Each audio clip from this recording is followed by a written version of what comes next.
الحمد للہ رب العالمین والصلاة والسلام علی سید الانبیاء والمرسلین اما بعد فاعوذ باللہ من الشیطان الرجیم بسم اللہ الرحمن الرحیم انا آتیناک الکوثر صدق اللہ مولانا العظیم۔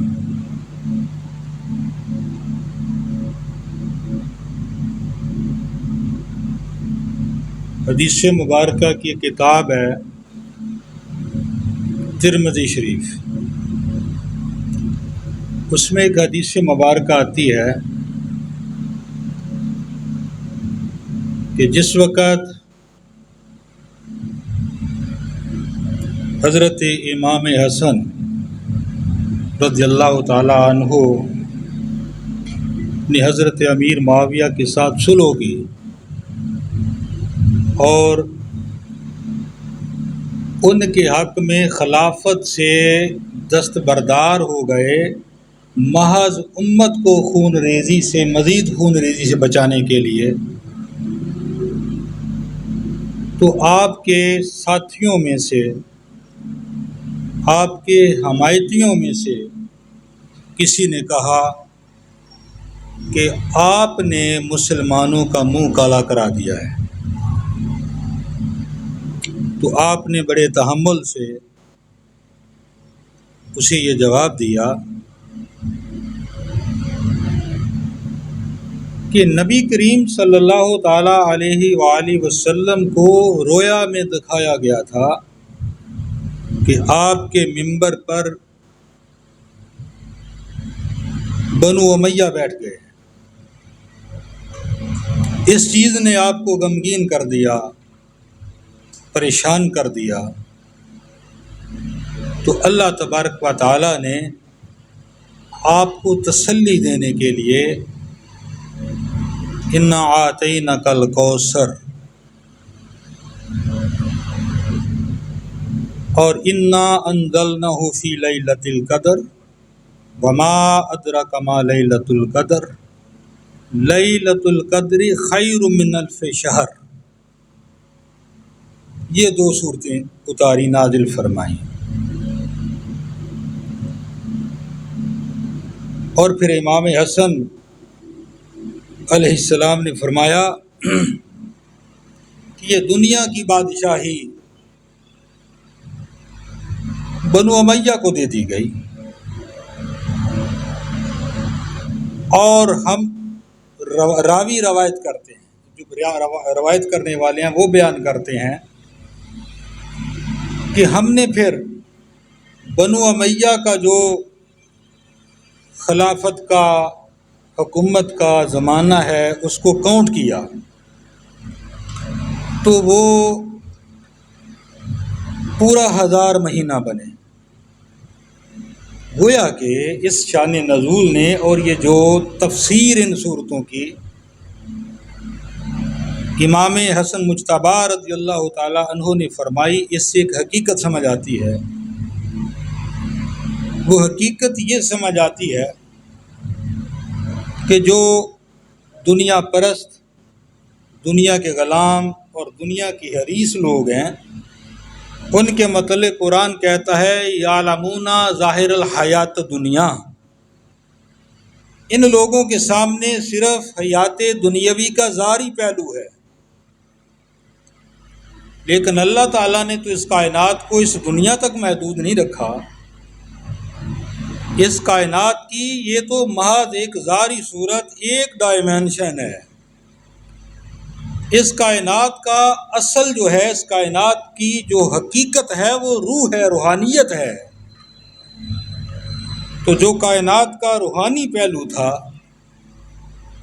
اس میں سائے مبارکہ کے اندر اللہ تبارک و تعالیٰ نے اپنے محبوب کو تسلی دیتے ہوئے فرمایا انا آتیناک الکوثر، اے میرے حبیب اس ظاہری حکومت جو عارضی اور وقتی بنو امیہ کی آئے گی، یہ کل حقیقت نہیں، یہ آئے گی، گزر جائے گی۔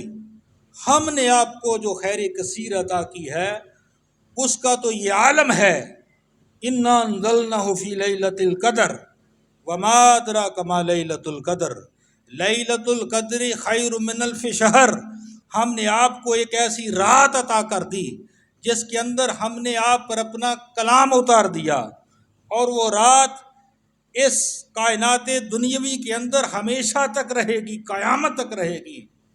اور اس ایک رات میں عالم حقیقت میں، عالم امر میں، عالم روحانیت میں، دنیا تو ایک ظاہری اور غیر مستقل فیض ہے اس کائنات کا، یہ تو جو بھی آیا گزر جاتا ہے، لیکن عالم حقیقت میں جن کی نگاہ حقیقت شناس ہوگی، جس کو حقیقت کی معرفت ہوگی، وہ اپنی آنکھوں سے دیکھے گا کہ ہم نے آپ کو ایک رات میں وہ درجات، وہ مراتب، وہ نعمتیں عطا کر دی ہیں جو دائمی بھی ہیں، ابدی بھی ہیں، کہ بنو امیہ کی 1000 مہینے کی راتیں جو ہیں، 80 سال بنتے ہیں تقریباً، یہ ان کا مقابلہ نہیں کر سکتے۔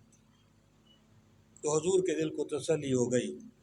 تو عالم حقیقت کے ایک شناور نے، سلطان الہند نے، حضرت خواجہ معین الدین چشتی اجمیری نے جب باطن کی آنکھ سے حضرت امام عالی مقام کے مقام کو مشاہدہ کیا تو بے اختیار ان کی زبان سے یہ ربائی نکلی کہ شاہ است حسین، کہ اصل بادشاہ تو حسین ہے، بادشاہ است حسین، دین است حسین، دین پناہ است حسین، سرداد نہ دستداد نہ در دست یزید، حقہ کے بنا الہ الہ است حسین۔ تو یہ وہ مقام شبیری ہے۔ آج دنیا کے اندر اور خاص کر امت مسلمہ کے اندر جو شرور اور فتن پیدا ہو رہے ہیں، ان میں ایک ناسبیت کا فتنہ ہے۔ یہ ناسبیت کیا ہے؟ اور اتنا یہ مہلک زہر ہے کہ یہ ہمارے ان فرقوں کے اندر، خواہ وہ وہابی ہیں، خواہ وہ دیوبندی ہیں، خواہ وہ بریلوی ہیں، ان کے اندر یہ ناسور جو ہے یہ سرایت کر چکا ہے۔ یہ جو مولویت ہے اس کے اندر چونکہ تزکیہ نفس نہیں، اور شیطان کو موقع مل جاتا ہے اپنی چونچ ٹھونسنے کا، تو ناسبیت کا فتنہ آ گیا۔ ناسبیت کا فتنہ یہ ہے کہ دل محبت اہل بیت سے خالی ہو جاتے ہیں۔ اہل بیت جن کی طہارت کی گواہی قرآن دیتا ہے، آیت تطہیر جن کی طہارت کی گواہی دے، آیت مباہلہ کی تفسیر جن کے نفوس قدسیہ بنے، آیت مباہلہ کا پتہ ہے نا، میں صرف اشارتاً کہہ رہا ہوں، اس کی تفسیر جو حضور نے کی، اس کے اندر ابناءنا حسن و حسین تھے، نساءنا سیدہ زہرا بطول ہیں، اور انفسنا کی تفسیر علی المرتضیٰ ہے۔ اور پورے عالم کفر اور عالم عیسائیت کے مقابلے میں ان نفوس قدسیہ کو حضور کا لے کر جانا اپنے ساتھ، یہ 5 تن پاک ہیں، یہ پاک نفوس ہیں، ان کے مقابلے میں ان کے دشمنوں کو لانے والے وہ ناسبیت کے فتنے میں مبتلا ہے۔ تو ناسبیت کے فتنے کا مقابلہ اسی صورت میں ہوگا کہ یہ امت مقام شبیری کو سمجھے، سید الشہداء کے مقام کو سمجھے۔ ایک موقع پر میں نے کہیں یہ کہا کہ حضرت امام حسین سید الشہداء ہیں، اور ناسبیت کا شکار ایک انسان بول اٹھا کہ حضور نے تو حضرت امیر حمزہ کو سید الشہداء فرمایا ہے۔ تو میں نے کہا کہ آپ جاہل ہیں، آپ نے وہ حدیث پوری پڑھی نہیں۔ وہ حدیث مکمل یہ ہے کہ حضور نے فرمایا کہ میرا یہ چچا سید الشہداء ہے، اور اس کے بعد جو جابر حکمران کے سامنے کلمہ حق کہے گا وہ بھی سید الشہداء ہوگا۔ اور اس امت کے اندر ایک جابر حکمران کے سامنے جو ڈنکے کی چوٹ پر جو کلمہ حق امام الشہداء سید الشہداء حضرت امام حسین نے بلند کیا ہے، وہ قیامت تک کوئی نہیں کر سکے گا۔ یہ ناسبیت کا کلا کما کرنا ہے تو مقامی شبیری کو سمجھنا ہوگا۔ علامہ نے فرمایا اور میرا دل خوش ہو گیا رموز بے خودی کو جب میں نے پڑھا تو میرے دل کو ایک ایسی تسکین پہنچی کہ اس دور میں علامہ نے حقیقت یہ ہے کہ سب سے بڑھ کر مقام شبیری کو سمجھا تھا۔ حقیقت ابدی ہے مقام شبیری، بدلتے رہتے ہیں انداز کوفی و شامی۔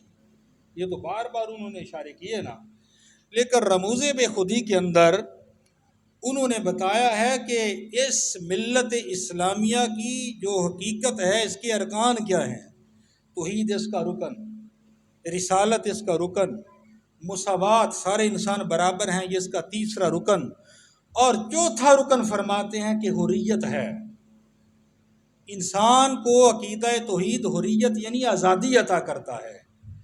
جب کوئی بندہ لا الہ الا اللہ کی گواہی دیتا ہے تو اللہ کی بندگی مخلوق کی بندگی سے اسے آزاد کر دیتی ہے۔ ہر کے با هو الموجود، ہر کے پیمان با هو الموجود بست، گردنش از ہر معبود رست۔ علامہ فرماتے ہیں کہ حریت، انسان سارے جھوٹے خداؤں کی غلامی سے آزاد ہو جاتا ہے لا الہ الا اللہ کے بعد۔ اور یہ سبق جو امت کا انہوں نے بتایا کہ حریت کا سبق کس نے دیا اس امت کو، تو انہوں نے اس کے لیے ایک پوری فصل باندھی۔ اس فصل کا نام ہے سر حادثہ کربلا۔ ہماری ملت کا چوتھا رکن ہے کربلا۔ اس ملت نے جب سے کربلا کا سبق بھلا دیا ہے یہ امت ذلیل ہو گئی ہے۔ اس نے ہر طاقت کی پوجا کی ہے، ہر طاقتور کی پرستش کی ہے۔ عرب کے اندر بدترین قسم کی ملوکیت پرستی، بادشاہتوں کی پوجا اس دنیا کے اندر ہو رہی ہے، طاقتوروں کی پوجا ہو رہی ہے، ظالموں فاجروں فاسقوں کی پوجا ہو رہی ہے۔ یہ کربلا کو نہ سمجھنے کا نتیجہ ہے۔ اس امت کی جو درسگاہ تھی جس نے حریت کا سبق دینا تھا وہ کربلا ہے، اور ہم نے کربلا کو شیعوں کے کھاتے میں ڈال دیا۔ ہم نے کربلا سے سبق نہیں لیا۔ علامہ نے فرمایا کہ اگر مجھے کہتے ہو کہ میں تمہاری صحیح رہنمائی فکری کرتا ہوں تو آ جاؤ دیکھو کہ کربلا کیا ہے۔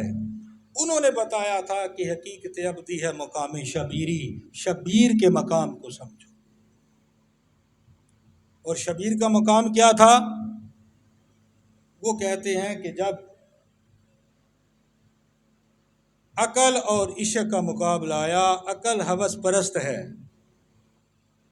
اور عشق توحید پرست ہے۔ یہ موازنہ انہوں نے کیا۔ 39 اشعار ہیں، سارے لوگ پڑھیں، ان کو ڈاؤن لوڈ کر لیں، فارسی کا ترجمہ بھی جو ہے وہ مل جاتا ہے۔ ان کے اندر یہ 15-20 شعر انہوں نے عقل اور عشق کا مقابلہ موازنہ کر کے بتائے ہیں۔ یہ عشق کیا ہے؟ قرآن کہتا ہے کہ عشق ایمان ہے۔ عشق ایمان کیسے ہے؟ والذین آمنوا اشد حبا للہ، ایمان والے وہ ہیں جو اللہ کے ساتھ عشق کرتے ہیں، ہر شے سے بڑھ کے اللہ سے محبت کرتے ہیں۔ ایمان کا پیمانہ جو ہے وہ محبت کے ساتھ اللہ تبارک و تعالیٰ نے مربوط کر دیا، جوڑ دیا، کہ کسی کے ایمان کا درجہ دیکھنا ہو، کسی کے ایمان کا مقام دیکھنا ہو، کسی کے ایمان کی بلندی اور عروج کو دیکھنا ہو تو دیکھو کہ اس کا عشق الہی کا مقام کیا ہے، اور عشق کا مقام دیکھنا ہو تو قربانی اس کا معیار بنتی ہے۔ کون اللہ کی راہ میں اللہ کی محبت میں اپنی محبتوں کو فنا کرتا ہے؟ کون اللہ کی محبت میں اپنی خواہشوں کو فنا کرتا ہے؟ کون اللہ کی محبت میں اپنی چاہتوں کو فنا کرتا ہے؟ کون اللہ کی محبت میں اپنی دنیا کی مرغوبات کو فنا کرتا ہے؟ کون اپنی اللہ کی محبت میں اپنے تعلقات دنیاوی کو قربان کرتا ہے؟ یہ قربانیوں کے درجے معلوم کرتے چلے جاؤ، حقیقت کھلتی چلی جائے گی کہ اللہ کا بڑا عاشق کون ہے۔ قرآن بتاتا ہے کہ ایک طرف تو انبیاء کی تاریخ میں نظر آتا ہے، انبیاء کی تاریخ میں یہ نظر آتا ہے کہ اللہ کے عشق و محبت میں خلیل کا کوئی ثانی نہیں۔ بے خطر کود پڑا آتش نمرود میں عشق، عقل ہے محو تماشائے لبے بام۔ لیکن علامہ کہتے ہیں کہ ذرا دیکھو میدان کربلا کے اندر تم کہتے ہو کہ عقل جیت جاتی ہے، عشق ہار جاتا ہے، کیونکہ دنیا ایک ہوس کی بازی گاہ ہے۔ یہاں ہوس جو ہے یہ ایمان پہ غالب آ جاتی ہے۔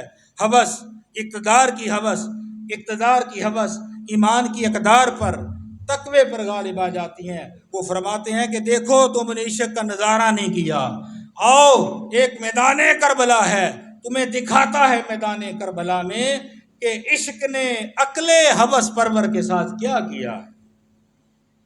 وہ کیا کیا ہے کہ امام عاشقاں پورے بطول، آزاد سروے از بستان رسول، ایک سیدہ زہرا بطول کا لخت جگر ہے، وہ اللہ کا عاشق ہے۔ اللہ کی عشق کے اندر جو اس امام عاشقاں کا مقام ہے وہ اور کسی کا مقام نظر نہیں آتا۔ باقی میدانوں میں فضائل ہوں گے، لیکن عشق اور عشق پر قربانی دینے کی جب بات آتی ہے، عشق کا مقام آتا ہے، تو وہاں امامت حسین کی نظر آتی ہے۔ یہ اقبال بتا رہا ہے۔ اقبال کو اس لیے یہ ظالم لوگ نہیں پڑھنے دیتے درس گاہوں میں کہ اقبال کو پڑھ لیا تو حسین سمجھ آ جائے گا، حسین سمجھ آ گیا تو حریت سمجھ آ جائے گی، حریت سمجھ آ جائے گی تو باطل اور ظالم جو ہیں ان کی بادشاہت کو خطرہ لاحق ہو جائے گا، اس لیے نہیں پڑھنے دیتے۔ وہ درس خود ہی دیتا ہے، وہ غیرت کا سبق دیتا ہے۔ تو یہ جو علامہ نے کہا کہ امام عاشقاں پورے بطول، آزاد سروے آزاد از بستان رسول، حضور کے باغ کا ایک آزاد سرو امام حسین، سرو کا درخت سب سے بلند ہوتا ہے، اس کا قد سب سے بڑھ کر ہوتا ہے۔ اس امت کے اندر جو عشق کے میدان میں قد امام حسین کا ہے وہ کسی کا نہیں۔ اور علامہ کہتے ہیں کہ یہ بات میں نے اپنی طرف سے نہیں کہی، یہ تو حضور نے خود فرما دیا تھا، ان الحسن والحسین سیدہ شباب اہل الجنہ۔ لوگ ترجمہ کرنے میں بھی خطا کر گئے۔ لوگ یہ سمجھتے ہیں کہ جنت میں جا کے سرداری ملے گی، لیکن حدیث بتا رہی ہے کہ یہ جنت کے ساتھ مشروط نہیں سرداری، یہ دنیا کے اندر حضور نے فرما دیا ان الحسن والحسین سیدہ شباب اہل الجنہ۔ اللہ کی عشق کے اندر ایک شباب جو ہے وہ بڑھ کے قربانی دیتا ہے، ایک جوانی قربانی دیتی ہے۔ ساری بدر و حنین کی قربانیاں بھی دیکھو، اور کیسر و خسرا کے خلاف جنگیں ہوئیں، وہ بھی بڑی بڑی عظیم قربانیاں، ساری قربانیاں دیکھو۔ وہ سارے اپنے اپنے درجے کے عاشق تھے، لیکن جو قربانی کا معیار نواز رسول نے سیٹ کر دیا ہے، وہ اگر کوئی مثال ملتی ہے تو بتاؤ۔ اسی لیے حضور نے فرمایا ان الحسن والحسین سیدہ شباب اہل الجنہ، یہ نہیں فرمایا کہ سیدہ شباب فی الجنہ، کہ جنت کے اندر جا کے یہ جوانوں کے سردار بنیں گے، نہیں، فرمایا اسی دنیا کے اندر جو اپنے رب کے عاشق ہیں، سارے عاشقوں کے سردار نواز رسول سیدنا حضرت امام حسین رضی اللہ تعالیٰ۔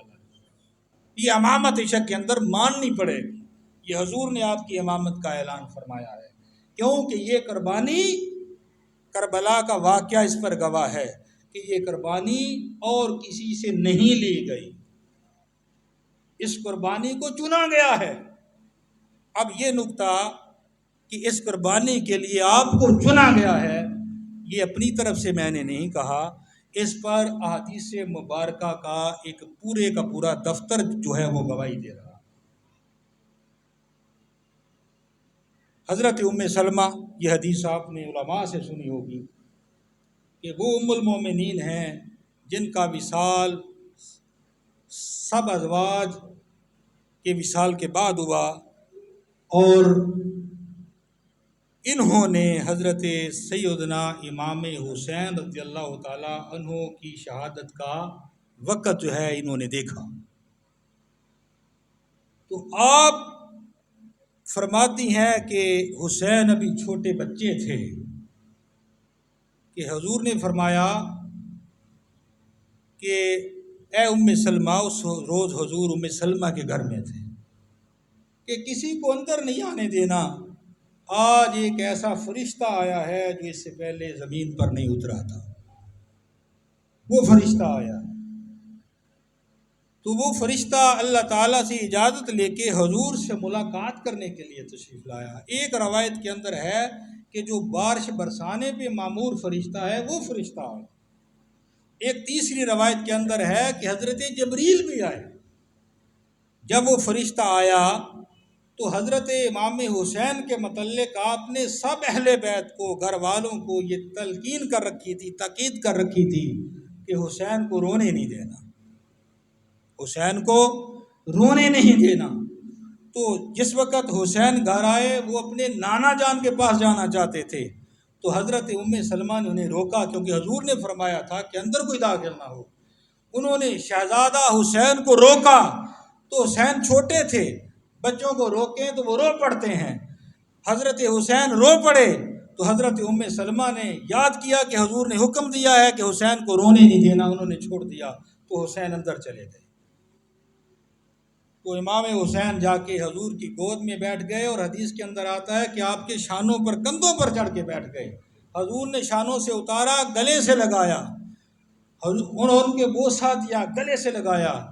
تو وہ فرشتہ جو اللہ کا پہلی مرتبہ زمین پر اترنے والا فرشتہ ہے، وہ کہتا ہے، عرض کرتا ہے کہ یا رسول اللہ، کیا آپ اسے محبت فرماتے ہیں؟ حضور نے فرمایا ہاں میں اسے محبت کرتا ہوں۔ تو فرمایا یہ آپ کو معلوم ہے کہ آپ کی امت کے لوگ اس شہزادے کو شہید کر دیں گے؟ حضور نے فرمایا کہ میری امت کے لوگ، میری امتی ہوتے ہوئے اس کو شہید کر دیں گے۔ تو فرشتے نے خبر دی، یہ خبر اللہ تعالیٰ کی طرف سے فرشتہ لے کے آیا ہے، ہاں شہید کر دیں گے، اگر آپ چاہیں تو اس مقام کی مٹی بھی آپ کو پیش کر دی جائے۔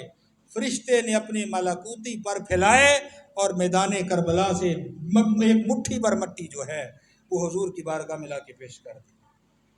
فرشتہ جب چلا گیا تو حضرت ام سلمہ فرماتی ہیں کہ میں ڈر رہی تھی کہ حضور ناراض ہوں گے، حضور نے مجھے کہا تھا کہ اندر کسی کو نہیں آنے دینا۔ جب حضور کو دیکھا حضرت ام سلمہ نے تو حضور کی آنکھیں اشکبار تھیں، حضور رو رہے تھے۔ تو حضرت ام سلمہ نے وجہ پوچھی، تو یہ ساری بات کہ فرشتے کا آنا اور مٹی کا، کربلا کی مٹی کا حضور کی بارگاہ میں پیش کر دینا، یہ سارا واقعہ سنا کر وہ مٹی ام سلمہ کو دے دی۔ فرمایا اے ام سلمہ، جس روز یہ مٹی خون میں بدل جائے گی اس روز میرے حسین کو شہید کر دیا جائے گا۔ ام سلمہ نے اپنی چادر میں، چادر کے کونے میں وہ مٹی جو ہے وہ باندھ کے رکھی، اس کو محفوظ کر لیا۔ اور یہی عاشورہ کا دن تھا، اور یہ مشکات کے اندر یہ حدیث آتی ہے، لوگ کہتے ہیں کہ آپ کربلا کے واقعات بیان کرتے ہیں، وہ غیر مستند ہیں، وہ باتیں کہاں سے، وہ تاریخی واقعات ہیں۔ ایک بھی تاریخ کا واقعہ میں نہیں عرض کروں گا، یہ حدیث کی باتیں ہیں اور اس واقعے سے پہلے کی باتیں۔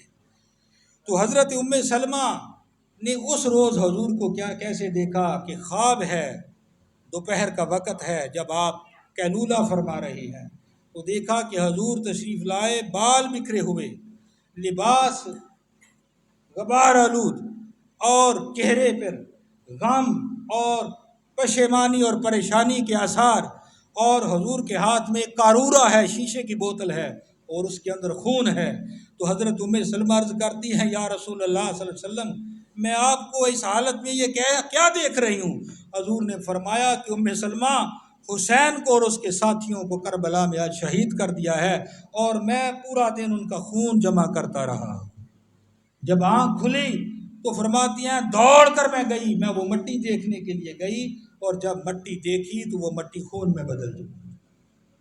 آپ کہتے ہیں کہ یہ واقعہ ایسے ہی تفاقن ہو گیا اور یہ دو شہزادوں کی جنگ تھی؟ ایسا کہنے والے ناسبی ہیں، اور ناسبی وہ ہے جس پہ اللہ کے رسول کی بھی لعنت ہے اور اللہ کے فرشتوں کی بھی لعنت ہے۔ جو حضرت علی المرتضیٰ اور حضرت امام حسین اور امام حسن اور اہل بیت سے بغض رکھتا ہے، حدیث کے اندر اور قرآن کے اندر ان پر لعنت ہے۔ اپنے ایمان کی وہ لوگ فکر کریں۔ تو آپ کی یہ شہادت، یہ خواب حضرت عبداللہ بن عباس نے بھی دیکھا اور بعین ہی یہی خواب دیکھا۔ تو یہ خواب جو حدیث کے اندر آ گئے، یہ واقعات جو حدیث کے اندر آ گئے، یہ واقعات کیا ثابت کر رہے ہیں؟ کہ حضرت امام حسین کو اس قربانی کے لیے خود قدرت نے چن لیا تھا، کسی اور کو اس کو بڑی قربانی کے لیے، جس قربانی کے اندر آپ نے علی اکبر کی جوانی، علی اصغر کی معصومیت، اون و محمد جیسے بھانجوں کی قربانی، قاسم اور عبداللہ اپنے بھائی مرحوم کی اور اپنے شہید بھائی کی نشانیوں کی قربانی اور اپنے جانثاروں کی ساری قربانیاں اور اپنی خواتین کو دشمنوں کی سرزمین پر، کہاں مدینہ، کہاں مکہ سے گئے، کہاں کربلا، کہاں پھر ان شہزادیوں کو، فاطمہ زہرا کی بیٹیوں کو، محمد عربی کی شہزادیوں کو پا پیادہ پیدل کہاں کوفہ سے لے کے اور اس کوفہ سے لے کے بازاروں سے پھراتے ہوئے یہ 1400-1500 میل تک کا سفر دیکھ لیجئے. یہاں سے پیدل کراچی جانا پڑے کسی کو، ان کو پیدل کراچی تک جانا پڑے تو کیا حالات ہوتے ہیں، ان کو دمشق کے بازاروں تک لے جایا گیا. اتنی بڑی قربانی، ایک ایک چیز اللہ کی بارگاہ میں قربان کر دی. اپنی جانیں بڑے بڑے شہیدوں نے قربان کی ہیں، لیکن محبتوں کی قربانی کا یہ لیول اور یہ درجہ کسی کہیں بھی نظر نہیں آئے گا، کیونکہ کائنات کی سب سے عظیم شہادت یہی ہے. یہ مقام شبیری ہے جس کو لوگ نہیں سمجھتے. تو اس لیے علامہ نے کہا کہ امام عاشقاں پورے بطول، سرو آزاد از بستان رسول، اللہ اللہ بائے بسم اللہ پدر. یہ انتخاب کیوں نہ ہوتا؟ اللہ اللہ بائے بسم اللہ پدر. ان کا باپ دیکھو کون ہے، ان کا باپ وہ ہے. اس امت کے اندر باپ کا مقام ایسا ہے جس طرح بسم اللہ الرحمن الرحیم کے اندر با کا مقام، جس طرح وہ با قاری کو، مومن کو اسم اللہ اللہ کے ساتھ ملاتی ہے، اس طرح علی المرتضیٰ کی نسبت ایک مومن کو اللہ کی وحدانیت اور اللہ کے قرب کے ساتھ ملاتی ہے. اگر علی کی روحانیت اور نسبت کو منہا کر دیا جائے، نکال دیا جائے، پورے کا پورا دین شریعت روکھا پڑ جاتا ہے، کچھ نہیں رہتا. پوری زندگی کوئی نمازیں پڑھتا رہے، قرآن پڑھتا رہے، روزے رکھتا رہے. یہ مضامین تفصیلاً بھی حدیثوں میں آئے ہیں. اگر علی المرتضیٰ کا بغض ہے اور محبت علی نہیں سینے میں تو اس کا ایمان الذی نفسی بیادہ فلق الحب، مجھے اس ذات کی قسم جس نے دانے کو پھاڑا، وبرأ النسمہ، اور جس نے روحوں کو پیدا کیا، جانوں کو پیدا کیا.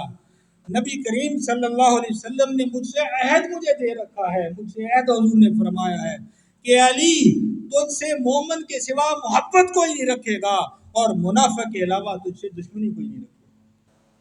جہاں تیری محبت ہوگی وہاں ایمان ہوگا، اور جہاں تیرا بغض ہوگا وہاں ایمان نہیں، وہاں منافقت ہوگی. اس لیے علامہ کہتے ہیں کہ اللہ اللہ بائے بسم اللہ پدر، مانائے ذبح عظیم آمد پسر. یہ دو مصرے ہیں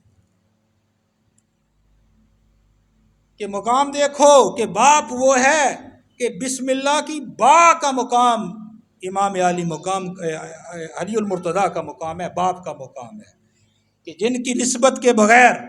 اور یہ ایک اور مقام بتا دوں کہ قاضی ثناء اللہ پانی پتی جو اہل سنت کے ایک مجتہد عالم مفسر ہیں، آپ اپنی تفسیر میں لکھتے ہیں، یہ کوئی شیعہ نہیں بلکہ یہ وہ برے صغیر کے مغلیہ عہد کے قاضی القضات ہیں جن کو تمام دیوبند کے علماء، اہل حدیث کے علماء، بریلویہ کے علماء، جن کو بہقی دورہ کہتے ہیں. قاضی القضات، عظیم محدث، عظیم مفسر، آپ اپنی تفسیر میں لکھتے ہیں کہ علی المرتضیٰ پہلی امتوں کے اندر علی المرتضیٰ کی روح جو تھی وہ سابقہ امتوں کے اندر جتنے بھی اہل ایمان تھے اور درجہ ولایت پر لوگ فائز ہوئے تھے، ان سب کو حضرت علی المرتضیٰ کی روح سے، عالم ارواح سے فیض ملتا رہا ہے. جب سابقہ امتوں کی ولایت علی المرتضیٰ کے فیض سے محروم ہو کے ممکن نہیں، تو امت محمدیہ کے اندر بھی جو قیامت تک ولایت آئے گی وہ ولایت حضرت علی المرتضیٰ کے فیض سے آئے گی. یہ مصرع اقبال کا کوئی شاعرانہ بات نہیں. انہوں نے کہا اللہ اللہ بائے بسم اللہ پدر، مانائے ذبح عظیم آمد پسر. اور پھر بیٹا کیسا ہے کہ وہ ذبح عظیم جو قرآن پاک کے اندر آتا ہے کہ وَفَدَيْنَهُ بِذِبْحٍ عَظِيمٍ. ابراہیم علیہ السلام نے جب اپنے بیٹے اسماعیل کی قربانی دی، ابراہیم علیہ السلام نے اپنا عشق ثابت کر دیا چھری چلا کے، لیکن رب کائنات نے فرمایا وَفَدَيْنَهُ بِذِبْحٍ عَظِيمٍ، ہم نے وہاں ایک فدیہ دے دیا، اور یہ ذبح عظیم کا جو منصب ہے ہم نے محمد مصطفیٰ کے بیٹے کے لیے مختص کر دیا۔ یہ قربانی اسماعیل سے نہیں لی گئی، ابراہیم عاشقوں کا سردار تھا، ابراہیم کا امتحان جو ہے وہ لے لیا گیا، لیکن اس قربانی کو مؤخر کر دیا گیا ذبح عظیم کو۔ وہ قربانی میدان کربلا کے اندر نواسِ رسول امام حسین امام عاشقاں نے دے دی ہے۔ اور پھر فرماتے ہیں کہ یہ قربانی بھئی کس مقصد کے لیے دی گئی، بس یہ مقصد صرف آپ کے سامنے رکھ کے اجازت چاہوں گا۔ مقصد یہ ہے، وہ بھی اقبال کی زبان سے سن لیجیے۔ مقصد یہ ہے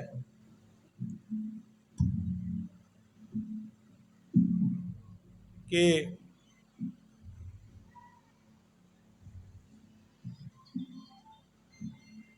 وہ حدیث سنا رہے تھے، الحسین منی وانا من الحسین، کہ کربلا تک تو حسین کی پہچان میں تھا، اور کربلا کے بعد میری پہچان حسین بن جائے گا۔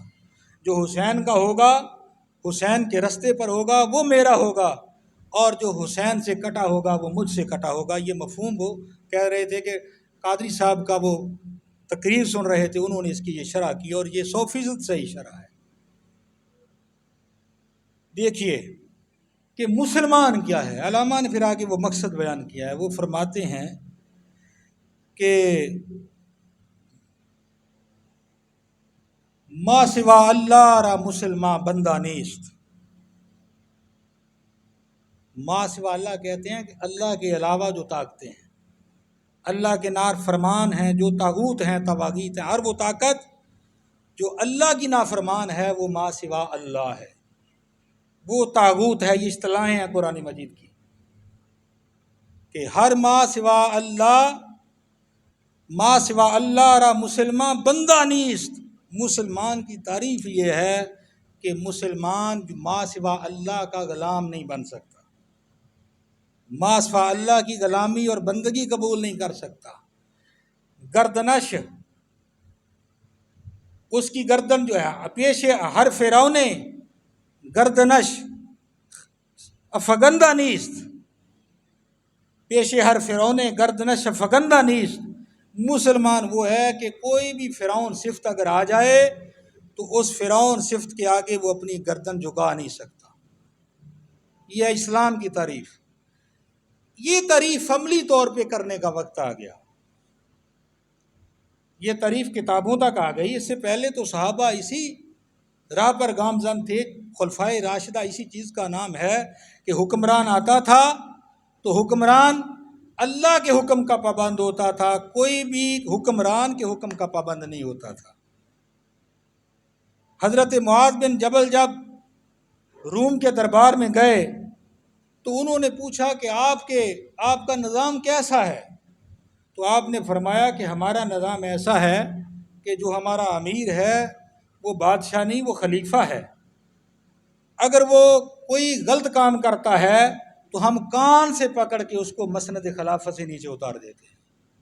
اگر وہ چوری کرے گا تو ہم اس کا ہاتھ کاٹ دیں گے، اگر وہ زنا کرے گا تو ہم اس کو کوڑے ماریں گے، اگر وہ خزانہ بیت المال کو غلط طریقے سے استعمال کرے گا تو ہم اس کا محاسبہ کریں گے۔ یہ اسلام تھا جہاں مسلمان تھا۔ جب یزید آیا تو یہ اسلام نہیں رہا، یہ اسلام نہیں رہا۔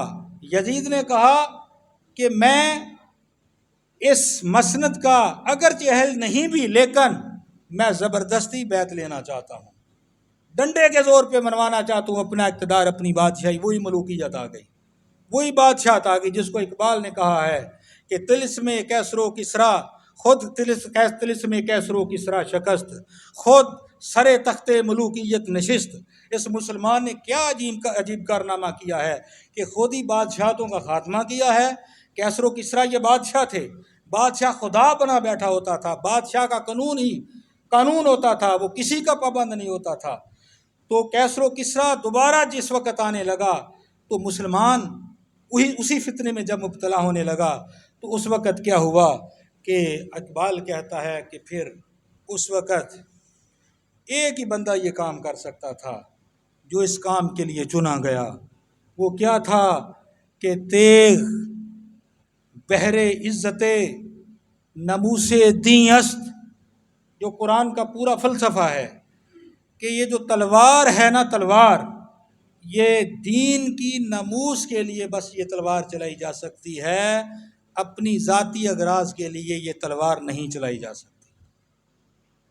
قرآن کی تعلیم کے اندر، اسلام کی تعلیم کے اندر تلوار کا استعمال اپنی ذاتی حکومت قائم کرنے کے لیے، کسی خاندان کی آمریت قائم کرنے کے لیے تلوار کو چلانا، یہ قرآن اس کی اجازت نہیں دیتا۔ قرآن اس کو فساد کہتا ہے، فساد فی الارض کہتا ہے قرآن اس کو۔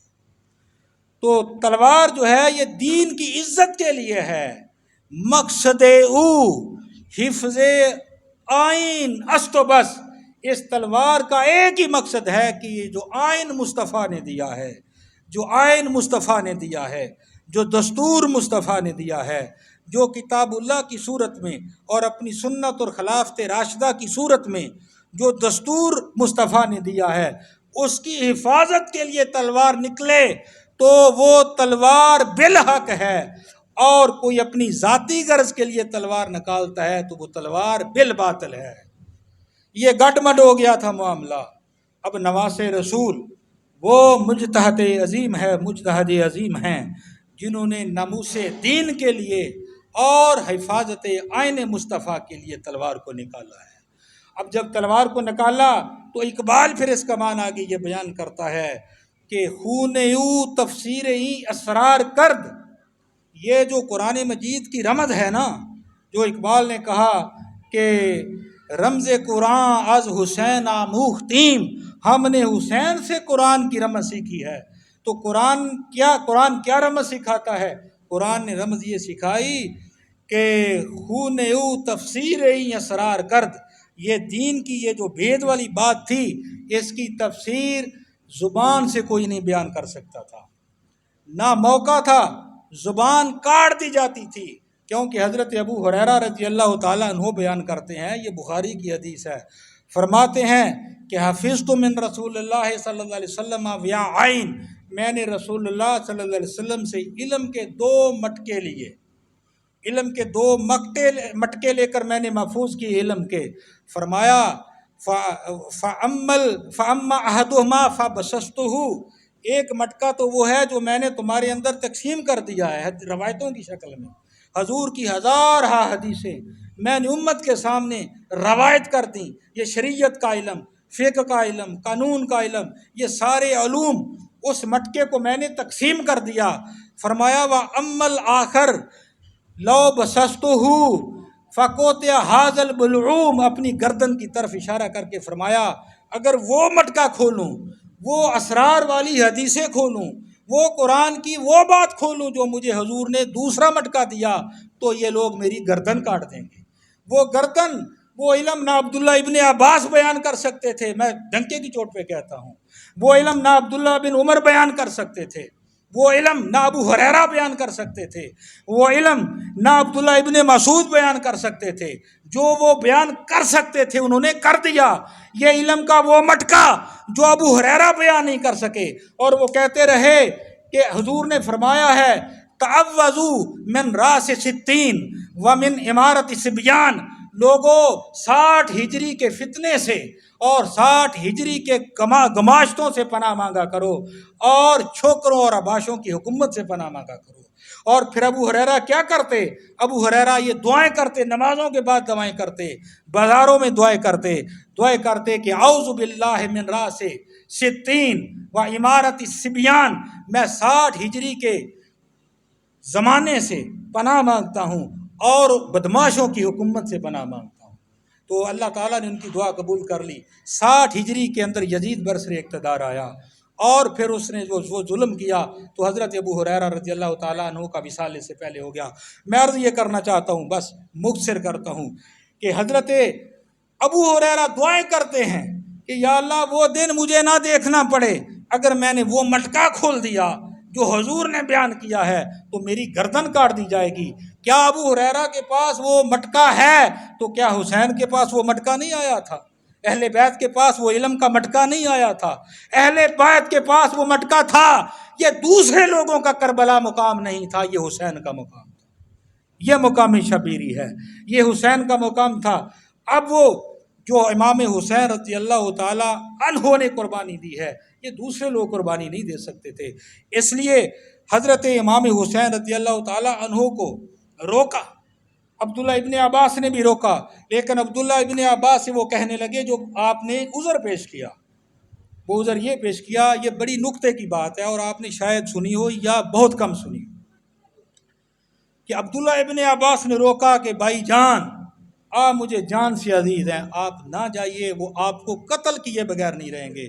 تو آپ نے فرمایا اے میرے بھائی، میں نہیں چاہتا کہ مدینہ منورہ کی حرمت میری وجہ سے پامال ہو، یہ مجھے قتل کرنے کیے بغیر نہیں رہیں، انہوں نے مجھے قتل کرنا ہی کرنا ہے، کیونکہ میرے قتل ہونے کی خبر تو آج سے کئی سال پہلے میرے نانا کو دی جا چکی، انہوں نے مجھے قتل کرنا ہی ہے، میں مدینہ کی حرمت چاہتا ہوں کہ میرے خون کی وجہ سے پامال نہ ہو۔ مکہ تشریف لے راستے میں تھے تو عبداللہ ابن عمر کہیں گئے ہوئے تھے، وہ آئے، پتہ چلا حسین چلے گئے ہیں، تو عبداللہ ابن عمر نے سواری پکڑی اور 3 راتوں کی مسافت پر ان کو جا کے ملے اور پورا زور لگایا کہ حسین نہ جائیے، آپ مجھے جان سے بھی پیارے ہیں، نہ جائیے۔ لیکن آپ نے فرمایا کہ دیکھیے یہ اتنے لوگ جو ہیں یہ کہہ رہے ہیں کہ یہ ناجائز خلیفہ ہے بنا ہے اور اسلام کی قدروں کو اس نے پامال کر دیا، ہم آپ کے ہاتھ پر بیعت کرنا چاہتے ہیں۔ جو حضرت عبداللہ ابن عمر کو جواب دینے والا تھا ان کو دیا۔ اب آپ کے چچا زاد اور آپ کے جو بہنوئی تھے عبداللہ بن جعفر بن ابی طالب، وہ نہیں گئے، ان کے دونوں بیٹے گئے، انہوں نے آپ کے مشن کی تائید کی، اور آپ کی بہن جو کہ اس پورے کربلا کے اندر حسین کے بعد جن کا مقام نظر آتا ہے سیدہ زینب، وہ اپنے دونوں بیٹوں سمیت گئیں اور دونوں بیٹے میدان کربلا میں شہید ہوئے۔ لیکن عبداللہ بن جعفر نے خط بھیجا کہ بھائی جان نہ جائیے، کوفہ نہ جائیے، آپ اس وقت مکہ میں تھے۔ تو خط کا جواب جو لکھا نا، تو وہ چونکہ گھر کے بندے تھے، جو ان کو جواب دیا وہ پہلے دونوں جوابوں سے مختلف تھا۔ وہ جواب یہ دیا کہ وہ فرماتے ہیں کہ اے میرے بھائی، میں نے خواب دیکھا ہے اور خواب کے اندر میں نے رسول اللہ صلی اللہ علیہ وسلم کو دیکھا ہے، اور یہاں یہ مسئلہ یاد رہے کہ حضور نے فرمایا کہ خواب کے اندر جو مجھے دیکھتا ہے وہ مجھے ہی دیکھتا ہے، کیونکہ شیطان میری شکل اختیار نہیں کر سکتا، متمثل نہیں ہو سکتا۔ تو گویا کہ یہ الہام کی بات ہے۔ حضرت امام حسین فرما رہے ہیں کہ میرے بھائی میں نے حضور کو دیکھا اور حضور نے مجھے امرانی بعمرن، حضور نے مجھے ایک حکم دیا ہے، وَأَنَا مَاضٍ لَهُ، اور میں اس حکم پر عمل کرنے والا ہوں، اور فرمایا کہ میں اس حکم کو چھپا کے رکھوں گا، اس حکم کو میں چھپا کے رکھوں گا، اس حکم کو میں اس وقت تک ظاہر نہیں کروں گا جب تک میں اپنے مشن میں، اپنے اس عمل میں، اپنے کام میں کامیاب نہیں ہو جاتا۔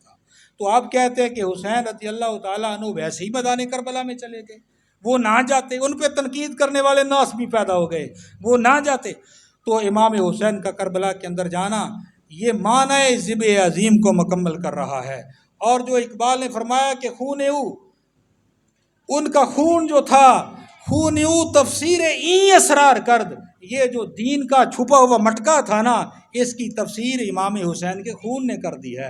اور کیا کیا ہے کہ ملت خوابی دارا بیدار کرد، یہ امت اس وقت تک سو چکی تھی، یزید پر کے ہاتھ پہ بیعت کر رہی تھی، وہ امام حسین نے امت مسلمہ کو پھر سے بیدار کر دیا ہے، اور پھر ایسا بیدار کیا ہے کہ تا قیامت قطع استبداد کرد، موج خون او چمن ایجاد کرد۔ فرمایا کہ قیامت تک جو بھی مستبد ڈکٹیٹر آمر طاقت سے، زور سے جو مسلط ہونے والا حکمران ہوگا، وہ اگر حکمران بن بھی جائے گا تو حسین نے فتویٰ دے دیا ہے اس علم کے مٹکے کی سند کے ساتھ کہ وہ بالحق حکمران نہیں ہوگا، وہ طاغوت ہوگا، بالباطل ہوگا۔ اگر اس ناجائز اور باطل حکمران کو بدل نہیں سکتے تو حسین کی طرح اس کو بالحق بھی نہ ماننا۔ اس کے لیے جس نے اس کو جائز مان لیا وہ یزید کے لشکر میں چلا گیا، جس نے ناجائز کو ناجائز کہا وہ حسین کے لشکر میں رہ گیا۔ یہ کربلا کا وہ پیغام ہے جو قرآن اور سنت کی تعبیر کے مطابق پیغام ہے۔ اللہ تبارک و تعالی ہمیں اس کو مقام شبیری کو سمجھنے کی اور اس پر عمل کرنے کی توفیق عطا فرمائے۔ وآخر دعوانا الحمدللہ رب العالمین۔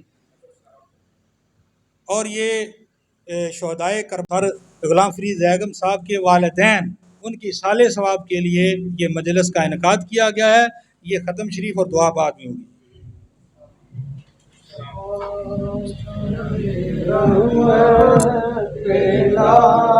کو سلام شمع بز میں زایت بل کو سلام شمع بز میں زایت بلا کو سلام جن کو آپ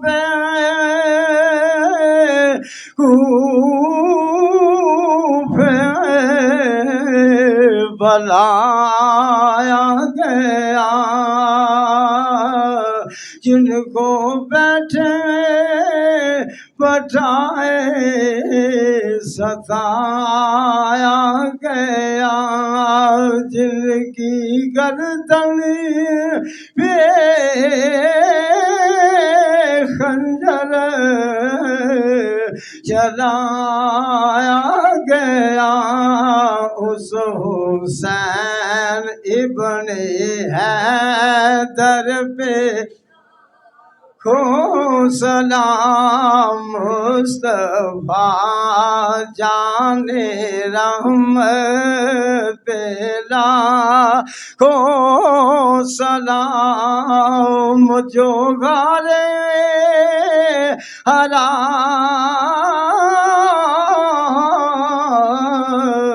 میں بھی جاتے رہے، بگڑی امت کی رو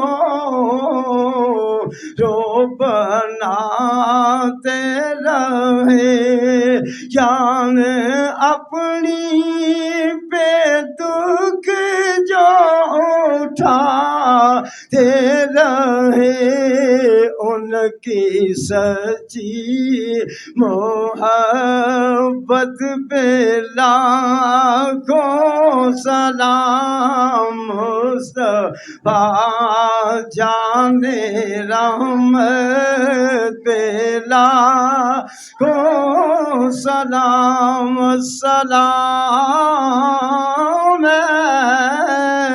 نور علی نور، السلام مومنوں کے دلوں کے سرور، السلام حسن و حسین کے نانا حضور، دست بستہ میرے آقا کھڑے ہیں،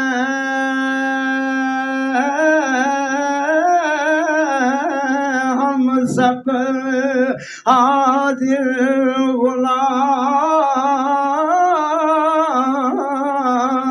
غلام پیش کرتے ہیں آقا جی غلامانہ سلام خدا کے لاڈلے پیارے رسول، یہ سلام عاجزانہ آشکانہ قبول. سب بیٹھ جائیں.